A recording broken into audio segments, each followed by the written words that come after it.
Fala pessoal, o professor Marques Cruz com vocês aqui em mais um vídeo. Hoje vou corrigir com vocês a prova de legislação de assistente em administração tipo A do concurso do UFBA. Aconteceu agora na última semana esse concurso, então ele é bem recente. Vou fazer com vocês aqui essa correção. Saiu somente o gabarito preliminar e eu conferi aqui com o meu e vou falar a vocês a minha visão sobre esse gabarito, né, para dizer se está tudo certinho no vídeo de hoje.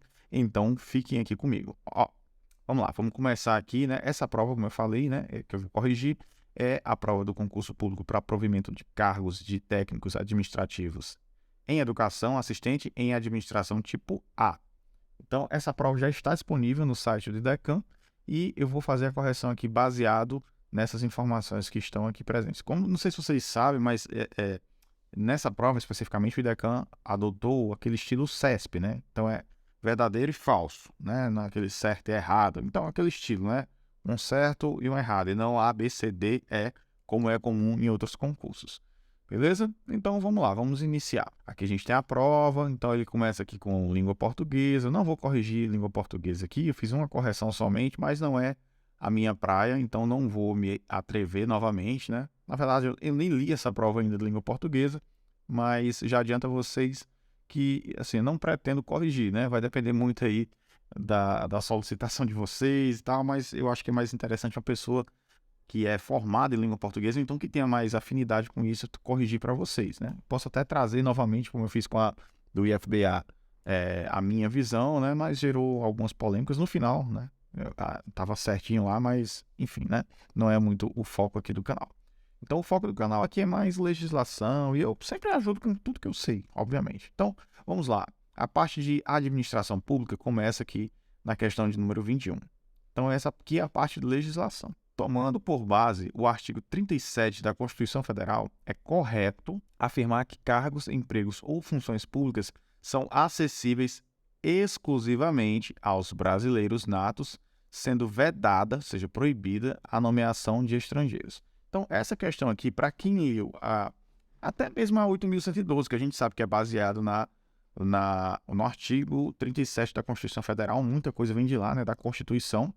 Então, a gente sabe que isso aqui é falso, porque não tem que ser brasileiro nato, pode ser um brasileiro naturalizado. E outra, né, a gente sabe que em algumas instituições, como universidades, é aceitável, é permitido que pesquisadores de outros países, eles sejam, né, eles possuam um emprego ou função pública. Então, vai depender muito. Está lá no artigo 37, especificando isso aqui para a gente, lá no inciso 2. Então, você pode dar uma olhadinha depois lá, artigo 37 da Constituição Federal, nossa Carta Magna, 1988, lá no inciso 2, vai dizer para a gente aqui que isso é falso. Então, vamos para a questão 22. Lembrando que todas que eu vou mostrar aqui, elas bateram certinho com o gabarito preliminar, certo? Então, já adianto para vocês que eu não vi nenhuma discrepância em termos de, essa questão aqui, eu acredito que vai ser anulada. Da parte de legislação, eu não identifiquei, tá? Mas você tem alguma questão que ficou duvidosa, eu já peço que você deixe aqui, porque às vezes, assim, na primeira análise, eu enxergo uma coisa, mas depois vocês podem me convencer de outra, dizer, não, realmente, mas isso aqui. Então, assim, eu inicialmente não enxerguei nada fora do comum. O gabarito que eu montei, quando eu conferi depois, eu não quis até pegar antes para ser induzido. Então, eu respondi a prova toda e depois eu conferi e bateu 100% o gabarito que eu montei com o gabarito preliminar. Então, obviamente, eu não identifiquei nada de errado, mas se você identificar, deixa no comentário. Questão 22. Aos servidores públicos, ao contrário da iniciativa privada, é vedada. Vedado significa proibido, né? A livre associação sindical. Até porque, se ao contrário fosse, tal ato poderia macular a moralidade da administração ao garantir que sejam preteridas algumas associações no lugar de outras. Então, isso aqui é totalmente falso, né, pessoal? Por quê? Vocês devem imaginar que existe greve no setor público, no serviço público, que existem os sindicatos, então não é vedado a livre associação sindical, é permitido. Os servidores públicos eles podem se associar em sindicatos, né? Então, todos esses argumentos que eles colocam aqui na frente estão errados. Então, essa questão aqui é muito simples, né? A questão ela está falsa. E está lá também no artigo 37, inciso, essa aqui está lá no inciso 6, desculpa, está lá no inciso 6, eu falando 4, mas é o inciso 6. Então, permitido, né? O servidor público ele tem livre acesso a participar, né? Ele tem a livre iniciativa de participar da associação sindical, então não tem nenhuma vedação nesse sentido. O texto constitucional, vou até dar um zoom aqui, que às vezes as pessoas dizem que a questão fica meio pequenininha, né? Tentar fazer assim. O texto constitucional, ao tratar da administração pública, é cristalino, ou seja, muito claro em definir que vencimentos de cargos do Poder Executivo e do Poder Judiciário não poderão ser superiores aos pagos pelo Poder Legislativo.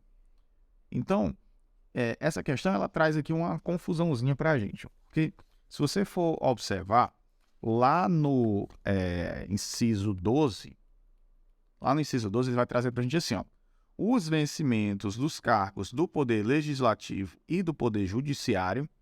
Então, olha aqui, ó, os vencimentos do Poder, aí ele troca aqui, ele bota Executivo, certo? Então, é do Legislativo e do Judiciário não poderão ser superiores aos pagos pelo Poder Executivo. Então, a referência final é do Executivo, certo? Então, aqui está errado. Ele só trouxe essa confusão para a gente aqui. Então, ó, os vencimentos dos cargos do Poder Legislativo e Judiciário. Então, aqui é Legislativo e Judiciário. Então, ele só trocou esse Legislativo com esse Executivo aqui, tá bom? Então, essa questão ela é falsa justamente por isso. Lá no artigo 37, no inciso 12, certo? Lá no inciso 12 você vai ver essa parte aqui. Questão 24 é uma questão que trata, né, de um vídeo que eu trouxe aqui para o canal recentemente sobre a Lei 8.112, né, que trata dos deveres, dos direitos dos servidores públicos, e esse aqui especificamente está lá no artigo 116, certo? No artigo 116 que vai tratar para a gente lá dos deveres, no artigo 116. E lá no artigo 116, no inciso 2, ele vai dizer ser leal às instituições a que servir. Então, essa aqui é verdadeira, certo? É uma questão bem simples mesmo, né? Ser leal, até que no vídeo eu coloquei as instituições, está no plural aqui, por quê? Porque a gente pode acumular os cargos, né? Então, ser leal às instituições, beleza? Então, essa aqui, artigo 116, lá no inciso 2.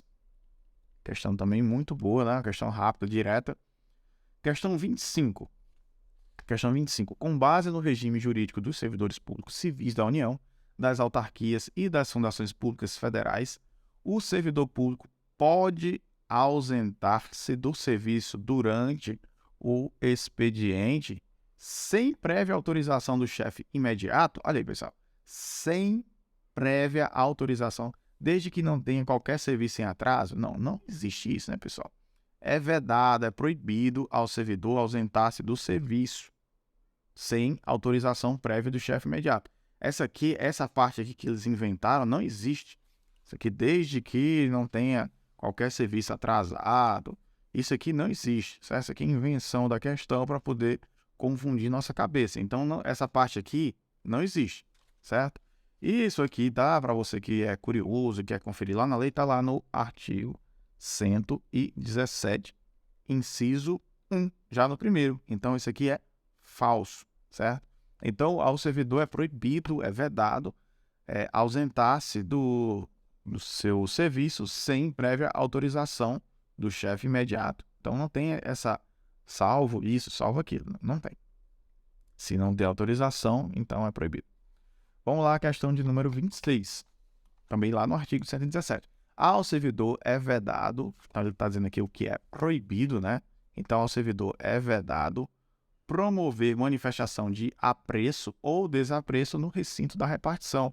Perfeito, pessoal. Também falei isso lá no vídeo em que eu falo sobre o artigo 117. Se eu não estou enganado, é o vídeo 16 ou 17 da lei que eu trago aqui para vocês. Então, no artigo 117, lá no inciso 5, ele vai dizer: ao servidor público é vedado promover manifestação de apreço ou desapreço no recinto da repartição. E eu até falei, ó, pessoal, a pessoa fazer um carinho em outra pessoa de forma assim que fica uma coisa muito explícita, constrangedora, isso é proibido. Da mesma forma, né? Às vezes até a pessoa é namorado, o servidor é namorado do outro. Então, esse tipo de coisa, desse carinho, esse apreço, ou mesmo desapreço, você ficar, não gosto de fulano, aquilo outro, esse tipo de coisa, ela é proibida, é vedada dentro das instituições, dentro de repartições públicas. Então, né, artigo 117, Inciso 5. Essa aqui é o quê? Verdadeira. Questão 27. Essa aqui também, apesar de ter colocado um texto assim e ter criado uma situação, é uma questão muito simples também para quem viu o vídeo lá falando sobre as vedações, né, do que é proibido. José dos Santos é servidor público federal, então está dizendo aqui é servidor público federal, em determinado órgão e ao chegar ao final do dia, notou que não conclui, acho que faltou um i aqui, um serviço urgente, cuja entrega deveria se dar no dia seguinte. Visando finalizar o referido trabalho, José leva o processo administrativo para sua casa. Olha aí o que é que José fez. José levou o processo administrativo para sua casa. E mais, esse José é um danadinho, né? Sem prévia anuência da autoridade competente. Então, José leva o processo, ele levou o trabalho para casa, sem prévia anuência da autoridade competente. Porém, o restitui no dia seguinte. A chefia imediata de José apontou que a conduta praticada é proibida. Então, vamos entender aqui o que é que José dos Santos, que é servidor público federal, fez. Chegou o final do dia, tinha que entregar um trabalho no outro dia, e ele viu que não ia dar tempo de concluir, estava no horário de trabalho dele, né? Então, ele notou que não ia concluir naquele dia o serviço e que o serviço era urgente. Então, o que é que ele faz? Ele mostra proatividade, né? Ele mostra que ele é um bom servidor. Então, ele pega esse trabalho e diz, vou levar esse trabalho para casa, eu vou concluir, porque eu sei que esse negócio aqui, ele é urgente. Então, ele leva o processo para casa, mas ele não pede autorização, ele quer mostrar serviço. Ele foi na maior das boas intenções. Porém, né, ele, ao entregar o serviço, a chefia imediata dele disse que essa conduta é proibida pela 8.112. Será que é verdadeiro ou é falso? Será que é verdade? Porque ele foi na boa intenção, dá para perceber isso aqui. Mas, pessoal, isso aqui é verdadeiro. Por quê? Porque ele, né, José, essa conduta que ele cometeu, que ele fez, ela é proibida porque você não pode levar documento sem prévia anuência. Você não pode tirar da repartição nenhum documento ou qualquer outro objeto sem prévia anuência da autoridade competente, né? Então, aqui você vai encontrar lá no artigo, questão 27, no artigo 117, ainda está lá nesse mesmo artigo, 117, lá no inciso 2, logo no comecinho, vocês já vão ver essa parte que vai tratar de levar objeto ou documento, né, sem prévia autorização, certo? Então, é proibido, é vedado. Então, a questão fala, a conduta é proibida, isso é verdadeiro, certo? Então, a conduta, de fato, é proibida. Vamos para a questão 28. É sabido que Lei Federal 8.112 veda o recebimento de propina, comissão, vou até destacar aqui, recebimento, ela veda, proíbe o recebimento de propina, comissão, presente ou vantagem de qualquer espécie. Porém, em se tratando de forma individualizada, dos presentes, há exceção limitada a bens duráveis, cujo valor não exceda 30% da remuneração percebida pelo servidor. Pessoal, pensa comigo aqui. A gente sabe que de fato é proibido você receber propina, comissão, presente, vantagem de qualquer natureza, né?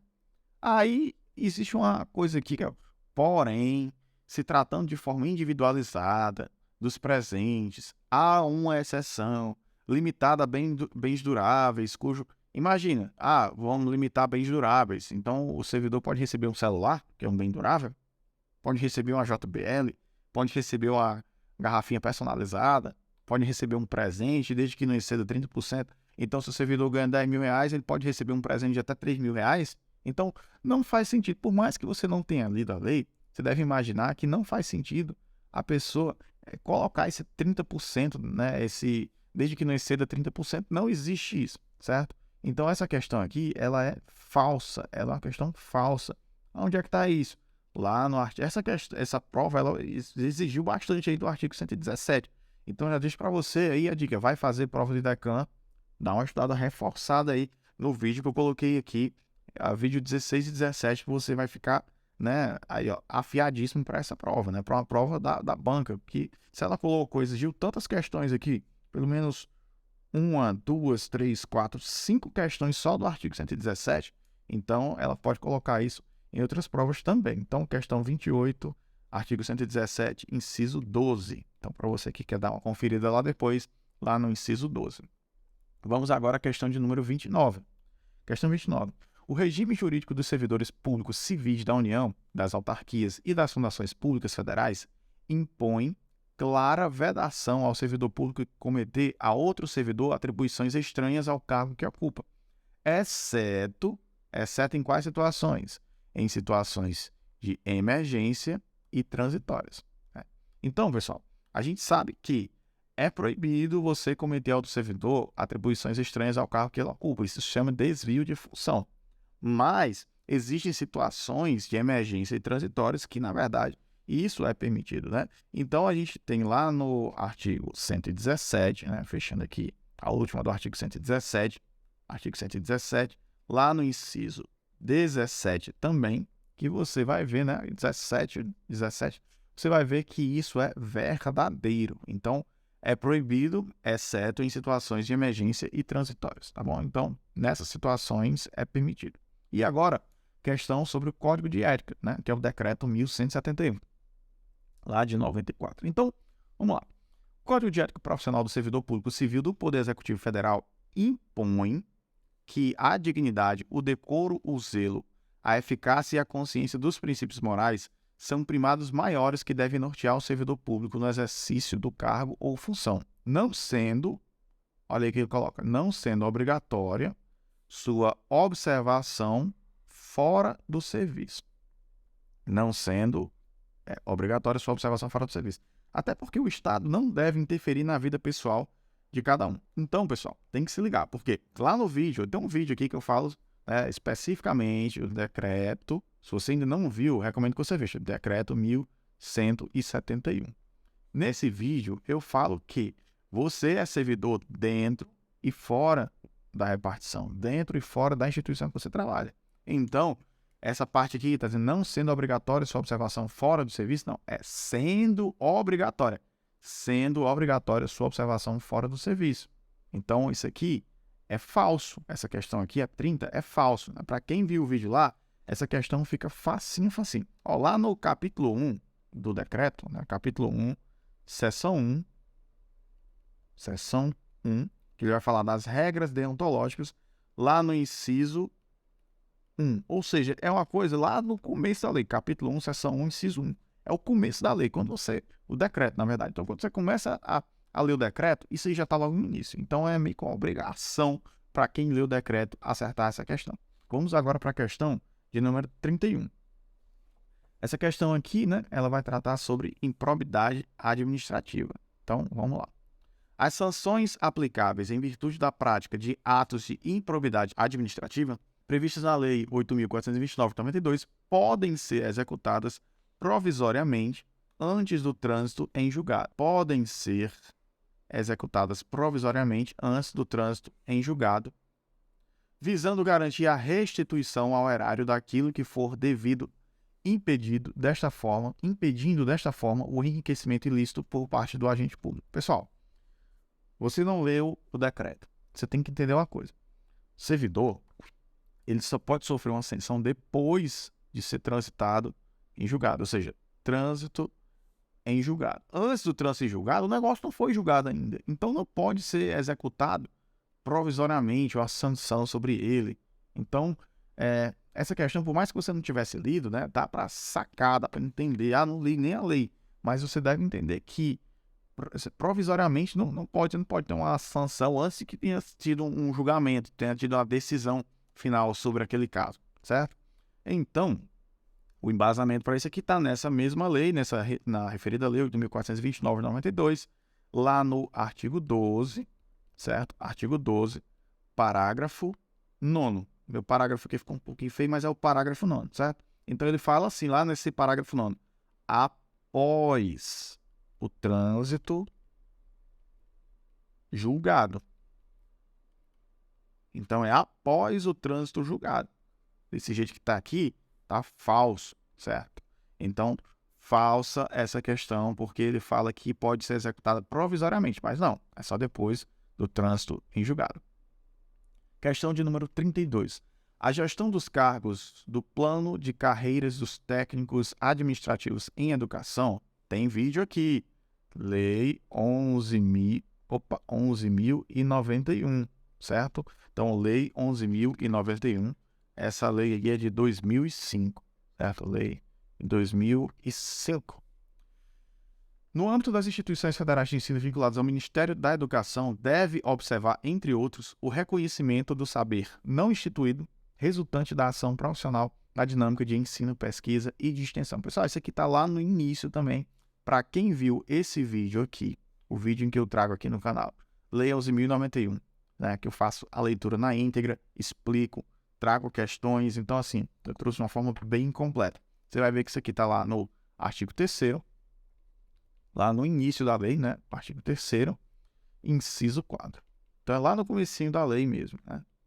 Então, lá ele vai dizer exatamente isso aqui, conforme nós estamos vendo. Então, esse aqui é verdadeiro. Então, 32, verdadeiro. Vamos para 33. Ó, pessoal, tem caído bastante questões da LGPD, né? A Lei Geral de Proteção de Dados Pessoais. E é importante, né? Eu não tenho um vídeo aqui especificamente sobre essa lei ainda. É algo que eu estou devendo a vocês, porque, na verdade, eu nunca me aprofundei tanto nela, né? Eu venho sempre, eu dou uma estudada sempre para resolver questões para cá, mas eu nunca me aprofundei nela para explicar a lei na íntegra, certo? Mas é algo que eu quero trazer aqui para o canal, tá bom? Mas vamos lá, vamos resolver essa aqui, a questão de número 33. A Lei Geral de Proteção de Dados, que é a lei, vou até escrever aqui para vocês, é a Lei 13.709 de 2018. Então, a Lei Geral, a LGPD, prevê que o tratamento de dados pessoais somente pode ser realizado em algumas hipóteses, dentre elas, quando necessário para atender aos interesses legítimos do controlador ou de terceiros, exceto no caso de prevalecerem direitos e liberdades fundamentais do titular que exijam a proteção dos dados pessoais, certo? Certo? Vamos lá, questão 33. Lá no artigo 7º, inciso 9, ele vai trazer para a gente o seguinte, ó, que ele fala assim, ó, somente pode ser realizado em algumas hipóteses, dentre elas, quando necessário para atender interesses legítimos do controlador ou de terceiros, exceto no caso que prevaleçam direitos e liberdades fundamentais do titular que exijam a proteção dos dados. Então, se você olhar no artigo 7º, inciso 9, ele vai trazer exatamente dessa mesma forma que a gente acabou de ler. Então, a 33 está corretíssima, tá bom? Vamos à questão 34. Questão 34, Estatuto da Universidade Federal da Bahia. Essas questões de estatuto, pessoal, eu fiquei muito decepcionado. Teve o concurso da UFRJ e eu fiz vários vídeos, lives, né, com o pessoal, falando sobre eu acho, o estatuto, falando sobre PDI, e no final não caiu nenhuma questão. O pessoal lá ficou muito irritado com isso. Para quem não leu, né, era um arquivo de 426 páginas. Para quem não leu, beleza. Mas para quem leu, eu que fiz várias lives, na hora de corrigir a prova com o pessoal, eu vi que não teve nenhum. Eu disse, não acredito que a gente fez, sei lá, 4 horas de live aqui e não caiu uma questão. Enfim, né, mas a gente fez a nossa parte. Vamos lá. O Estatuto da Universidade Federal da Bahia, o UFBA, define em seu artigo 2º os objetivos da instituição. Pelo menos, eles colocam os artigos iniciais, né? Isso é bom, porque a pessoa que leu pelo menos um pouquinho, ela viu lá o artigo 1º, artigo 2º, né? Define em seu artigo 2º os objetivos da instituição, sagrando, dentre eles, o de propiciar a formação, a educação continuada e habilitação das diferentes áreas de conhecimento e atuação, visando ao exercício de atividades profissionais e a participação no desenvolvimento das micro e pequenas empresas. E aqui, pessoal, se você olhar no artigo 2º, eu fui conferir, obviamente, eu não sabia isso aqui decorado, eu fui lá dar uma conferida, e ele só troca uma coisinha aqui, ó, no desenvolvimento, ele coloca aqui das micro e pequenas empresas. Na verdade, ele não coloca no texto lá micro e pequenas empresas, ele coloca no lugar desse aqui, ele coloca desenvolvimento da sociedade. Então, o objetivo da universidade, da instituição em si, é o desenvolvimento, né, dessa forma, da sociedade, não das micro e pequenas empresas. Até porque, se você pensar, Não, a pessoa faz um curso na universidade, o propósito, o fim da universidade, o objetivo dela, não é só para micro e pequenas empresas, é para a sociedade como um todo, né? Então, essa aqui é falsa. Questão 35. Ao tratar da composição da Universidade Federal da Bahia, UFBA, o Estatuto define que a responsabilidade pelas atividades letivas é privativa. Opa, só dar uma ajeitadinha aqui, ó. Atividades letivas é privativa do corpo docente, constituído por professores com atividade regulada de ensino, pesquisa, extensão ou administração universitária. Isso aqui está exatamente lá no Estatuto, né? Dessa mesma forma, né? Eu vou até colocar aqui a referência para vocês, né? Questão de número 35, está lá, artigo 4º. Então, tá. Pegou, abriu lá, artigo 4º, tá exatamente igual. Então, é exatamente isso. Porque, ó, responsabilidade pela atividade letiva é do professor, dos professores, do corpo docente. Quem é que constitui o corpo docente? Professores com atividade regular de ensino, pesquisa, extensão ou administração universitária. Porque existem professores que não estão diretamente ligados ao ensino, pesquisa e extensão, eles estão na administração. Pode pensar o próprio reitor, os pró-reitores, entre outros cargos. Então, essa aqui é verdadeira, tá bom? Essa aqui é uma que, caso você não tivesse lido, seria mais tranquilo para chutar, né? Essa aqui, a 34, eu acho que não seria tão tranquilo de chutar, porque a pessoa que não leu realmente das micros e pequenas empresas no lugar da sociedade é uma coisa que é meio difícil de deduzir assim, né? Na hora da prova. 36. A Lei Federal 9.784 regula o processo administrativo no âmbito da administração pública federal. E, ao tratar especificamente da competência, define que a edição de atos de caráter normativo não pode ser objeto de delegação, certo? Então, essa aí, questão de número 36, você vai lá no artigo 13, inciso 1, e você vai ver que é exatamente dessa mesma forma que está colocado. Portanto, aqui nós temos que essa questão ela é verdadeira, 36. Agora vamos para a questão 37. Olha aí, questão 37, eu achei assim que ela ficou um pouco solta, né? Porque, independente das exigências realizadas, o acesso às informações de interesse público deve ser amplo e restrito. Ó, aqui ele está tratando da Lei de Acesso à Informação, que essa é a lei 12.527 de 2011. Então, essa lei da época lá do governo Dilma, né, Lei de Acesso à Informação, é uma lei muito importante, na verdade, né? Porque ela trata aí de várias coisas, de como a gente pode acessar essas informações públicas. Então, ela teve várias implicações aí, coisas bem interessantes, tipo o portal da transparência, entre outras coisas, né? Muita transparência que a gente tem hoje é devido a essa lei. Então, vamos lá. Independente das exigências realizadas,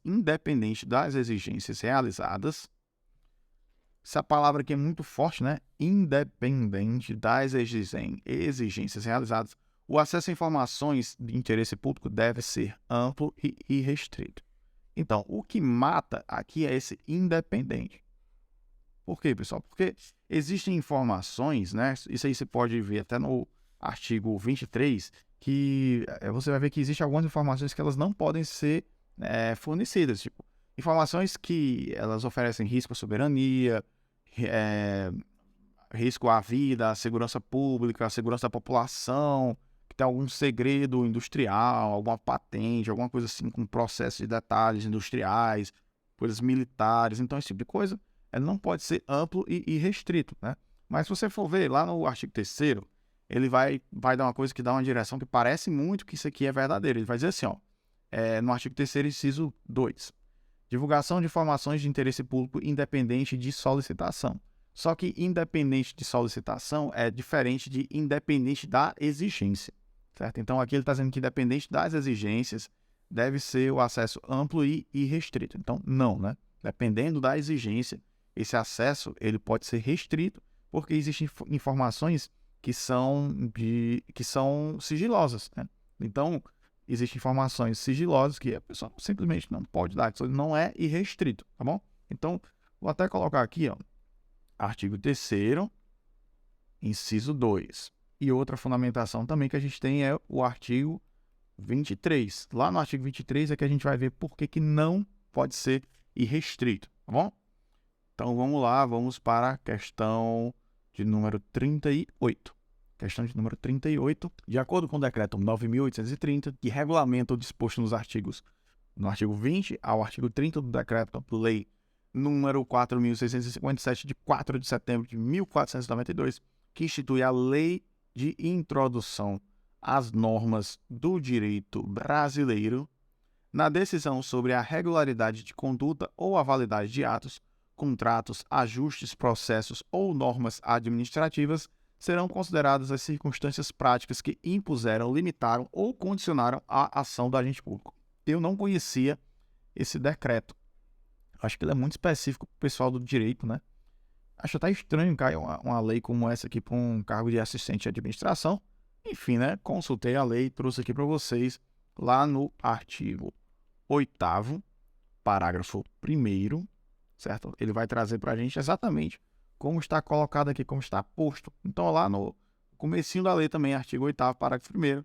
Então, essa aqui é verdadeira. E eu, como eu estou dizendo a vocês, eu não conhecia esse decreto, certo? Eu tive que consultar para poder trazer aqui essa resolução para vocês, porque, de fato, eu não conhecia, mas digo a vocês que está da mesma forma que está no artigo 8º, parágrafo 1º, está colocado aqui nessa questão, então ela é verdadeira. Faltando só duas, e eu já quero convidar você que ainda não é inscrito no canal a se inscrever, né? A gente criou agora aqui para o canal, a gente tem tanto um grupo quanto um canal no Telegram também. Então eu vou deixar na descrição, lá no finalzinho, nos links, né, eu trago aqui várias playlists aqui que eu sempre deixo na descrição do vídeo. Lá no finalzinho tem o meu Instagram, que é o @marquescruz. Você pode ver o meu nome como escreve aqui, né? Caso você não conheça, não seja muito habituado ao canal. Então você pode me seguir lá no Instagram, porque fica fácil, né, a interação. E também a gente está interagindo bastante lá, tanto no canal quanto no grupo do Telegram, certo? Então é tudo gratuito, não tem nada, não pode ficar tranquilo que não é uma pegadinha para vender material.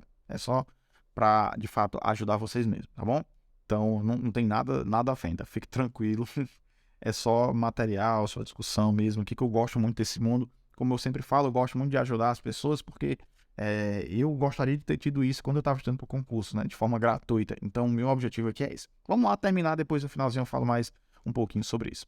No que tange à responsabilidade do agente público, é correto afirmar que a responsabilidade civil decorre apenas de ato omissivo doloso que resulte ou não em prejuízo ao erário ou a terceiros. Pessoal, essa aqui, para quem viu o meu vídeo lá, né, da 8.112, vocês vão ver que lá no artigo 122, ele vai abrir para a gente que isso aqui está totalmente errado, certo? Porque ele está dizendo que quando você vê uma palavra dessa assim, ó, apenas, sempre desconfie, certo?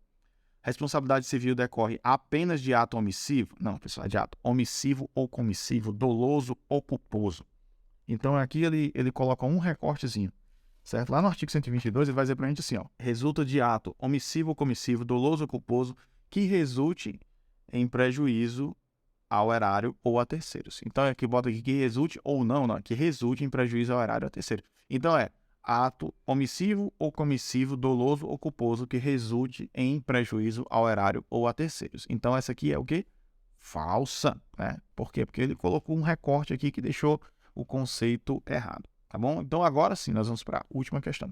A absolvição criminal que negue a existência do fato ou sua autoria não afasta a responsabilidade administrativa do servidor. Olha aí, o servidor ele pode responder administrativa, penal ou criminalmente, ou os três juntos, certo? Quando você faz algum ato de improbidade. Então, nessa investigação criminal, né, foi detectado, foi constatado que existe um fato que nega a existência do fato ou a autoria. Então, ele foi acusado por uma coisa e nessa absolução criminal negou-se a existência desse fato, ou seja, não existe o fato. Então, como ele está respondendo administrativa e penalmente, será que quando ele é eximido, absolvido da absolução criminal, na condição de não existir fato né? Não existir nada que concretize aquela acusação sobre ele. Será que a responsabilidade administrativa ela permanece? Então, na 8.112 diz que não. Ora, se criminalmente, que é uma esfera maior, ele diz que não existe nenhum fato que corrobore, que diga que de fato aquele servidor, aquela pessoa, cometeu aquele ato, imagina na esfera administrativa. Então, se você foi absolvido na esfera administrativa, de fato que ele negou a existência do fato, administrativamente, você também automaticamente vai ser liberado, vai estar livre, free, certo? Então, essa aqui é falsa. E onde é que a gente encontra? Artigo 126, você vai encontrar o respaldo para essa questão. Então, pessoal, era basicamente isso que eu queria trazer para vocês. Agora sim, né? Se você ainda não é inscrito no canal, aproveite para se inscrever, deixar o seu like, clicar no sininho. Clicando no sininho, você vai receber os vídeos em primeiríssima mão quando eu fizer as lives de última hora, que eu gosto de fazer de vez em quando uma livezinha aí. Então você vai receber a notificação. Quando eu mandar os próximos vídeos de correções, próximos vídeos de notícia de concurso, você vai receber em primeiríssima mão, caso você ative o sininho. Então é um benefício para você. E você deixando o seu like, você vai dizer que esse vídeo foi útil para você. Reforça aqui para a comunidade como um todo que esse vídeo ele é importante, ele tem relevância, ele está ajudando outras pessoas e assim o YouTube vai indicando para outras pessoas, a nossa comunidade vai crescendo cada vez mais e mais e aí nós podemos alcançar mais pessoas para que mais pessoas possam ser ajudadas, tá bom? Então é basicamente isso, até um próximo vídeo, valeu, tchau, tchau! E não esqueça de me chamar para o churrasco quando for aprovado e voltar aqui nesse vídeo ou lá no meu Instagram, ou no grupo e dizer passei e agradeço, para mim esse é o maior orgulho. Até mais, fui!